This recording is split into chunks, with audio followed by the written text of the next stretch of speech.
നീ കൊറേ നേരമായല്ലോ നടക്കാൻ തുടങ്ങിയിട്ട് എന്തെങ്കിലും ഐഡിയ കിട്ടിയ? എന്തോന്ന് ഐഡിയ? ഞാൻ അത്താഴം കഴിഞ്ഞാൽ മിനിമം 1/2 കിലോമീറ്റർ നടക്കുന്ന പതിവാണ്.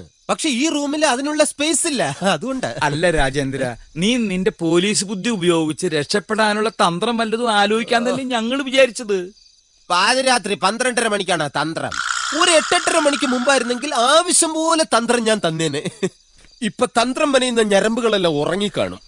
സാധാരണ മനുഷ്യന്മാര് ഞരമ്പുകൾക്ക് ഒരു 11 മണിയാകുമ്പോഴേ ഉണരും. ഇത് 12 മണി കഴിഞ്ഞാൽ ഉണരൂലല്ലേ? ചേട്ടാ, ഞാനൊരു ഐഡിയ പറയട്ടെ. നിർത്തടി. ഭർത്താവ് ജീവിച്ചിരിക്കുമ്പോ ഭാര്യ പാതിരാത്രി ഐഡിയ പറയുന്നു. മിണ്ടി പോകരുത്. എന്താ ഐഡിയ? ഹലോ, അതെന്റെ ഭാര്യയാണ്. ഐഡിയ പറയാൻ നിൽക്കുന്നു. ആരും അറിയണ്ട, എന്റെ ഐഡിയ ആയിട്ട് തൽക്കാലം നീ അതങ്ങ് വിളമ്പ്. എങ്ങനെയുണ്ടടി? ഞാനിപ്പൊ പറഞ്ഞ ഐഡിയ എല്ലാവർക്കും ഒന്ന് പറഞ്ഞു കൊടുക്ക.